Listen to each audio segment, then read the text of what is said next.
Las primeras investigaciones revelaron que el antiguo mirador que servía de dormitorio a Alejandra fue cerrado con llave desde dentro por la propia Alejandra. Luego, aunque lógicamente no se puede precisar el lapso transcurrido, mató a su padre de 4 balazos. Finalmente, echó nafta y prendió fuego. Esta tragedia, que sacudió a Buenos Aires por el relieve de esa vieja familia argentina, pudo parecer al comienzo la consecuencia de un repentino ataque de locura. Pero ahora, un nuevo elemento de juicio que ha alterado ese primitivo informe es un extraño informe sobre ciegos, que Fernando Vidal terminó de describir la noche misma de su muerte. Fue descubierto en el departamento que, con nombre supuesto, ocupaba en Villa Devoto. Es, de acuerdo con nuestras referencias, el manuscrito de un paranoico. Pero no obstante, se dice que es posible interferir ciertas interpretaciones que echan luz sobre el crimen y hacen ceder la hipótesis del acto de locura ante una hipótesis más tenebrosa. Si esa inferencia es correcta, también se explicaría por qué Alejandra no se suicidó con una de las 2 balas que restaban en la pistola, optando por quemarse viva. Hola muchachos, ¿cómo están? No sé si ya habrán escuchado sobre Ernesto Sábato, un autor argentino. De hecho, Martín y yo el año pasado presentamos el libro El Túnel. Por decir así, es la presecuela de este. Entonces, con la noticia preliminar que ya acabaron de escuchar, damos comienzo a esta maravillosa obra sobre héroes y tumbas. Bueno, ¿qué es sobre héroes y tumbas? Sobre héroes y tumbas trataba de unos temas, sobre todo de la identidad de los personajes. Esta obra se basa más o menos en cómo los personajes van evolucionando según sus problemas familiares pasados. La obra también nos habla mucho de la existencia de las personas y cómo influyen en ellas, pero sobre todo nos explica cómo los conflictos internos hacen que las personas, por ejemplo, lo que acabamos de escuchar, se suiciden.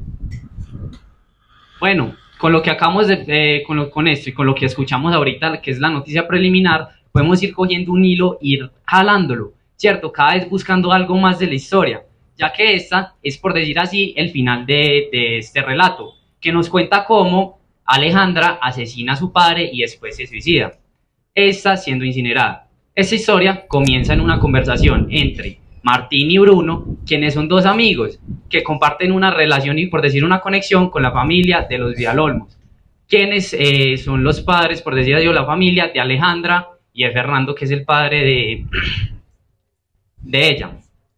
A lo largo de esta historia, pues al principio de esta nos cuenta cómo Martín conoce a Alejandra y cómo estos van generando una conexión muy profunda y cómo también se va destapando las 2 personalidades de Alejandra, quienes son el dragón y la princesa.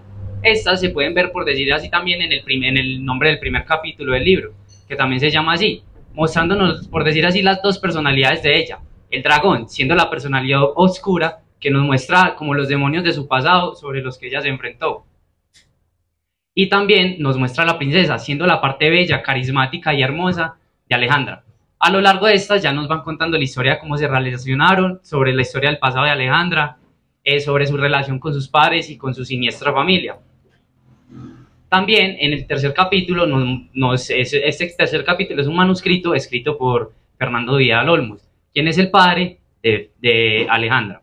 En este nos cuenta, por decir así, sobre un trastorno que padece Fernando, que es como ve la realidad de cierta forma alterada, ya que él desde pequeño creía que los ciegos eran, por decir así, una secta que controlaba el mundo desde la oscuridad.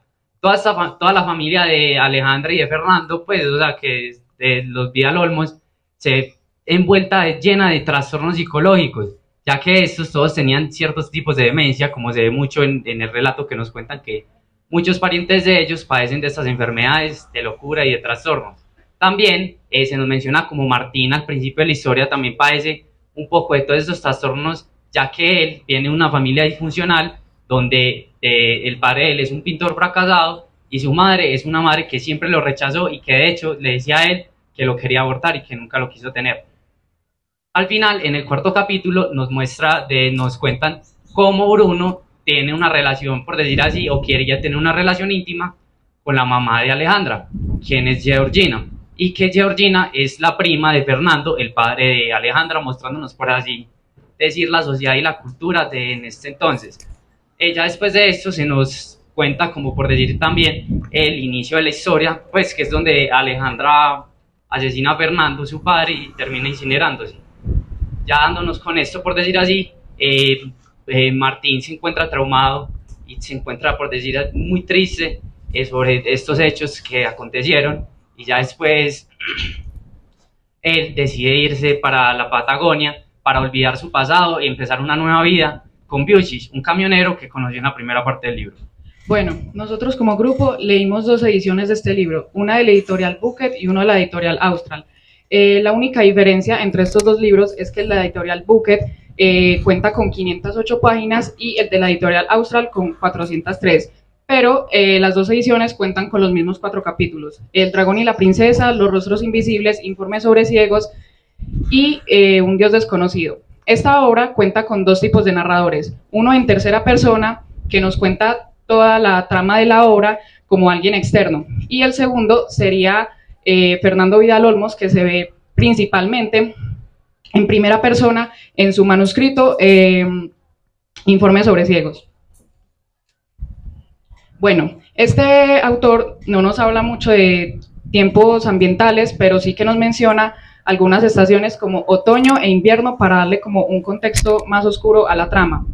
Y no se desarrolla linealmente la obra, pero sí queda saltos temporales, como por ejemplo de pasado a presente y de pasado a futuro. Bueno, sobre Héroes y Tumbas se ubica más o menos en Buenos Aires, Argentina, que es la ciudad principal donde se desarrolla casi toda la obra, aunque también se nos menciona en ciudades como París. Toda la obra sucede en esta ciudad, donde podemos encontrar lugares como el Parque Les Ama, que fue el más importante, ya que Alejandra y Martín se conocen allí. O también está el bar donde Martín charla después de perder su trabajo con Molinari, otro de los personajes, el cual le dice que no puede tener trabajo por su obsesión por Alejandra. Y por último, por decirlo así, el lugar más importante de la historia está la casa de los Vidal Olmos, que se ubicaba en Villa Devoto.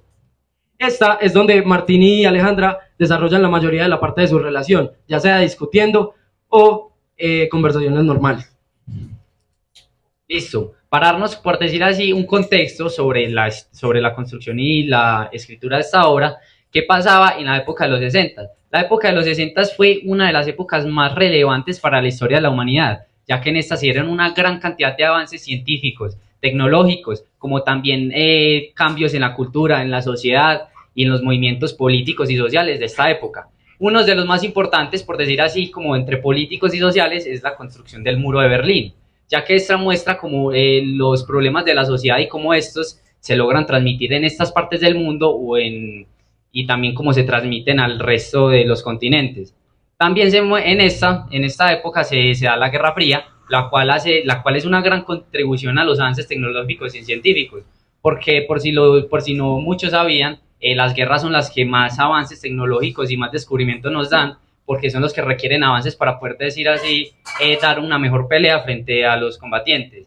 También se presentaban cosas como las carreras espaciales que se dieron entre Estados Unidos y Rusia, con esta haciendo una gran cantidad de avances en la aeronáutica, en las ciencias y también en la tecnología, que todas estas tienen una gran contribución. También en lo social, en Argentina, se están dando una gran cantidad de huelgas y revoluciones, ¿cierto? Por lo que se veía en ese momento, que también se puede ver relatado en el libro como las guerras internas. Bueno, en esta obra se utilizan distintas formas de escritura, como por ejemplo el manuscrito, que está escrito prácticamente todo el tercer capítulo, que se llama Informe sobre ciegos, que lo hizo uno de los personajes principales llamado Fernando Vidal Olmos. También algunas figuras literarias que podemos encontrar serían la metáfora, la hipérbole, el epíteto, símil, retruécano, personificación y muchas otras. Pues no las voy a mencionar todas, pero sí. Algunas de estas son utilizadas como Ernesto para darle un contexto más profundo a la trama y entender más a profundidad su obra. Bueno, como personajes principales tenemos primero a Martín, que es el protagonista de esta historia. Martín era un chico tímido, melancólico y muy analítico. Además era un chico flaco y que no se le veía mucho sus atributos físicos. Martín estaba obsesivamente enamorado de Alejandra, lo que se convertía en algo destructivo. Al pasar de la historia, Martín se vuelve más serio y se vuelve un poquito más consciente de lo que está haciendo. Así que al final decide ir a la Patagonia para volverse una nueva persona y olvidar a Alejandra. También tenemos a Alejandra, que era otro de los personajes principales. Como la describe Martín, es una mujer bella y hermosa, pero, como nos contó Nicolás al principio, tiene dos personalidades. Primero la princesa, que obviamente son sus atributos físicos, y después tenemos el dragón, que es toda la mente de Alejandra. Alejandra fue una persona que tuvo muchos problemas familiares pasados, lo que la volvió un poco más loca, además de todos los sucesos que pasan a lo largo de la trama. En la obra, Alejandra no tiene una evolución de por sí. Como nos damos cuenta, ella no aguanta más con la vida y no puede más con la presión que siente y se suicida, además matando a su padre. Bueno, por otro lado tenemos a Fernando y Bruno. Fernando, que es el papá de Alejandra, nos lo describen como un hombre maduro y bastante intelectual, pero de hecho es una persona con bastantes traumas, lo que lo hace con una naturaleza muy violenta, y él tiene una postura política significativa en Argentina en esa época, lo que lo hace simbolizar la corrupción. Él no desarrolla una evolución muy significativa en toda la obra. Por otro lado, tenemos a Bruno, que es descrito como un hombre amable, joven y leal. Él sirve como confidente de Martín y actúa como mediador entre las situaciones complejas que pasa en la relación de Martín y Alejandra. Bueno, también otros personajes que son más secundarios y no se describen mucho. Tenemos a Molinari, tenemos a la mamá de Alejandra, a los padres de Martín, o incluso Busic o Tito, que eran otros amigos de Martín. Y para los oyentes, para los que nos estén escuchando y no entiendan en el idioma español, que creo que son muy pocos, les vamos a hacer una breve descripción de los personajes en inglés. So Martin was a deeply melancholic and an analytic guy.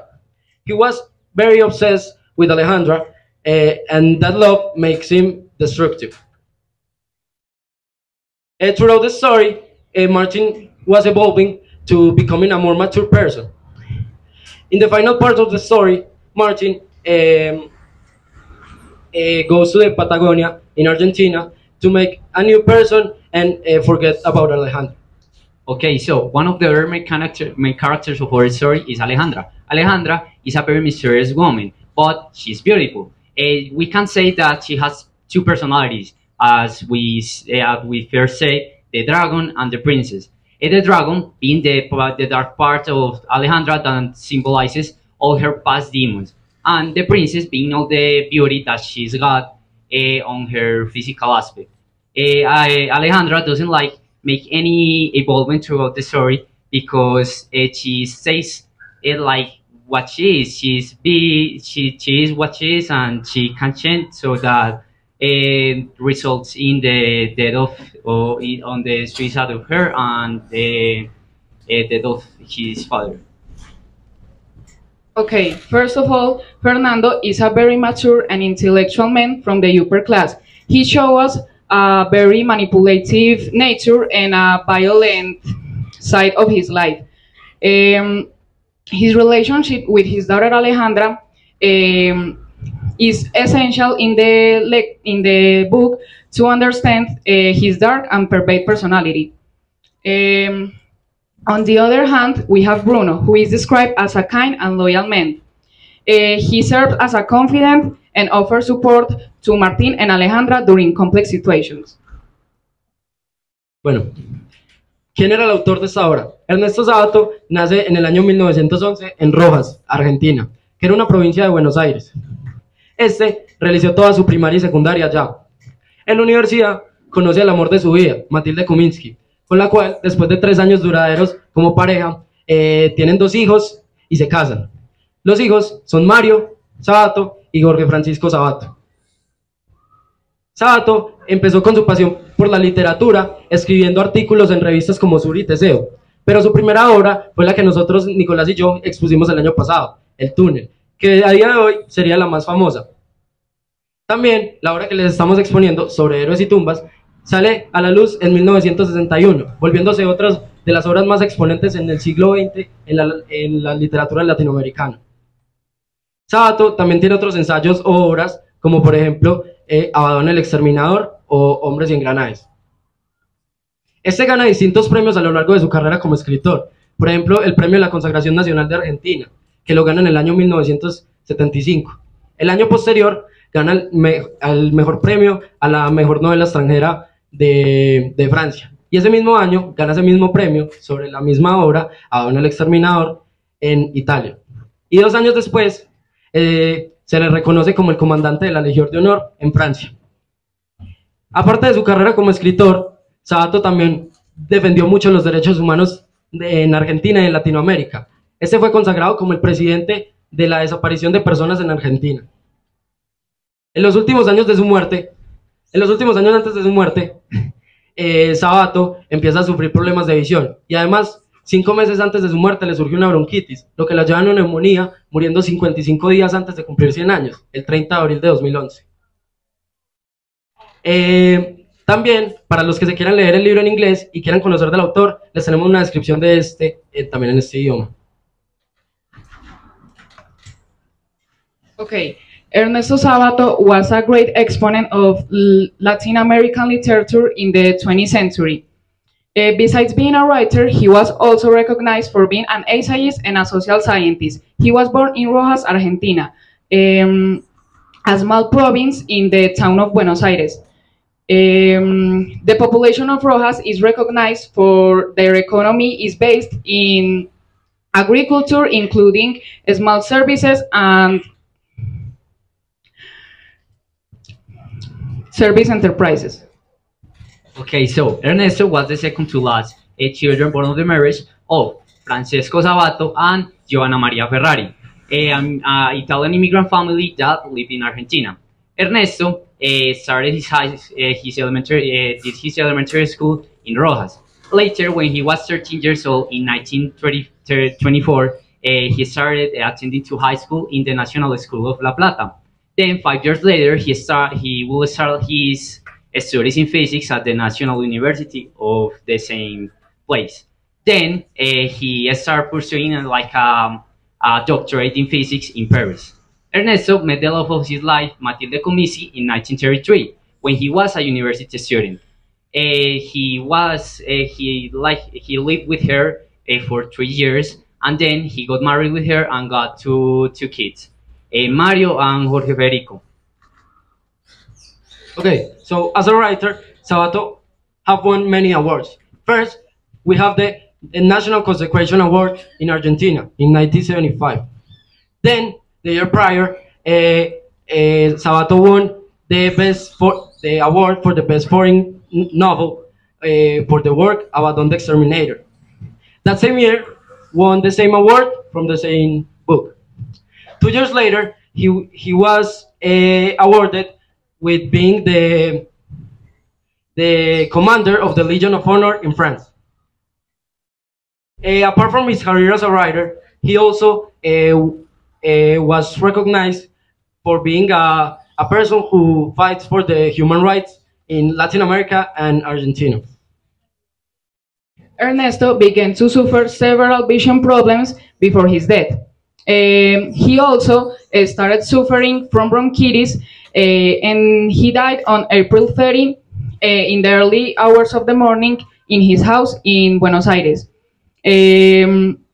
dying from pneumonia resulting from his bronchitis. Listo. Bueno, Martín, ¿qué opinas de la obra Ernesto Sabato?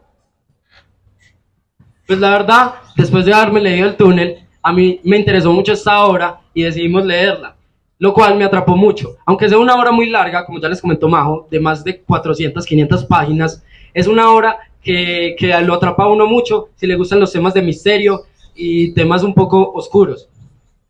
Puede que la historia tenga mucho relleno, pero siempre conecta bien con la trama y creo que podría ser interesante para que los que les gustan estos temas oscuros se lo lean. Majo, ¿vos qué opinas de la obra? Bueno, para mí esta obra me gustó mucho desde mi punto de vista debido a que conecta mucho la psicología con la historia de Argentina en esa época para poder abordar temas muy interesantes como pueden ser la identidad, la culpa, la muerte y el sentido de la vida. Y Sabato nos demuestra que a través de ese camino tan difícil como es encontrar la felicidad podemos hallarnos verdaderamente. Estoy totalmente de acuerdo con Majo, ya que esta historia presenta una gran cantidad de problemas como son desde la filosofía del existencialismo, ¿cierto? Como también se va tomando y va abordando temas como son los problemas de la identidad que los personajes van presentando en la historia. Otra de las cosas que me gustó mucho fue una de las analogías que hizo Ernesto Sábato a unas obras que leía sobre unos rusos que trataban estos problemas de identidad. Esta se ve representada en el manuscrito que hizo Fernando Vidal Olmos, por decir así, que esta historia que él muestra, por decir, de sus trastornos mentales, se va abordando mientras él va bajando, ¿cierto? Desde el subsuelo de la Tierra hasta el interior, bajando, por decir así, entre cada uno de sus niveles de pensamiento y de trastornos de identidad, hasta llegar a conocerse a él mismo y presentarse a él como el ser en tal, el ser que es en tal. Bueno, de muchas de las frases favoritas que nosotros teníamos, escogimos una y les vamos a explicar el por qué. Nico, comentanos vos por qué te gustó tanto la frase que escogiste. Bueno, primero que todo, la frase que yo escogí es: ¿y al fin qué es la felicidad? Esta frase me gusta mucho porque nuestros personajes, como lo son Alejandra, Martín o Fernando, presentan una gran cantidad de problemas en su vida, sobre los cuales ellos no pueden identificar un tal propósito en la que ellos tienen, sino que la felicidad va siendo, por decir así, efímera y no es un estado en el que ellos puedan estar en tal. Entonces me parece como una frase muy de acorde con esta obra. Majo, ¿cuál fue la frase que más te gustó? Bueno, mi frase favorita del libro fue una que dice: qué lindo sería irse lejos, lejos de esta ciudad inmunda, que la dice Alejandra en el cuarto capítulo, Un Dios desconocido. Y me gusta mucho porque es que hace mucha alusión a lo que es su vida, porque ella realmente no está conforme con lo que ella vive y tiene una salud mental bastante deteriorada. Y porque un genio, un Edison, un Henry Ford, debe ser tratado igual que la persona que está limpiando el piso en esta sala. Esta frase nos la dice Molinari en el segundo capítulo. A mí me interesó mucho porque expresa cómo las personas ven que según las clases sociales es como se debe ser tratado a las personas. Porque una persona que se dedica a limpiar baños, a limpiar ventanas o a limpiar pisos, no puede ser tratado igual que una persona que es reconocida mundialmente. Bueno, entre los datos curiosos está que esta obra se torna alrededor de la filosofía del existencialismo, ya que, como anteriormente les dije, menciona una gran cantidad de problemas de la identidad que van sufriendo cada uno de estos personajes, preguntándose cuál es el propósito de la vida o si la vida en realidad vale la pena.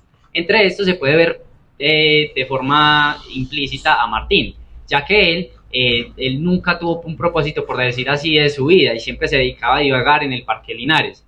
Entonces, él, cuando conoce a Alejandra, encuentra, por decir así, un propósito en ella, por lo cual cuando se pierde o cuando presenta situaciones problemáticas con ella, hace como y siente que se le pierde y se le cae el mundo. Otro de los datos curiosos es que, si no fuera por la esposa de Ernesto Sábato, Matilde Kumisky, esta obra nunca hubiera conocido la luz, ya que Ernesto Sábato, alrededor de sus 50 años, estaba presentando una de estas crisis de personalidad y de trastornos, por así decir, mentales. Él se había decidido en quemar esta obra, pero su esposa Matilde lo convenció de no hacerlo y de poder publicarla. Así que gracias a ella tenemos este maravilloso relato. Bueno, como tercer dato curioso, tenemos que en sí la obra no tiene adaptaciones cinematográficas. Pues si no, no estaríamos exponiendo, yo creo que Natalino nos hubiera dejado. Pero el tercer capítulo, Informe sobre ciegos, sí tiene una adaptación cinematográfica escrita y dirigida por el hijo de Ernesto Sábato, en este caso Mario. Esta se llama El poder de las tinieblas. Aparte, en la cultura popular hay una canción que se llama Sábato, escrita por un famoso grupo de Argentina llamado Los Fabulosos Cadillacs. Esta está inspirada en Sobre Héroes y Tumbas. Bueno, esta obra fue objeto de críticas y de problemáticas debido a que se trató a Sábato y a su obra de representación del nihilismo debido a su pesimismo a la hora de escribir y la narración tenía como muchos temas oscuros, mientras que por otro lado alababan su complejidad y profundidad. También, otro dato curioso es que en el tercer capítulo, el informe sobre ciegos, también se puede ser encontrado como una obra aparte, ya que esta despertó mucho interés en muchos lectores, ya que presenta una gran cantidad de problemas y es una obra muy profunda y que tiene una gran cantidad de significados que se pueden dar debido a la concepción de los lectores sobre esto. Bueno, ya para finalizar, después de pasar el túnel y después de revivir a Majo de la tumba, les podemos decir que muchas gracias a todos ustedes por escucharnos, pero sobre todo a los profes Diego y Víctor por ayudarnos tanto con las ideas de este proyecto y cómo presentarlo, a la profe Nadine por ayudarnos tanto en la parte de inglés, a la profe Tatiana y Nora por darnos espacios de su clase y a todos ustedes por escucharnos. Muchas gracias.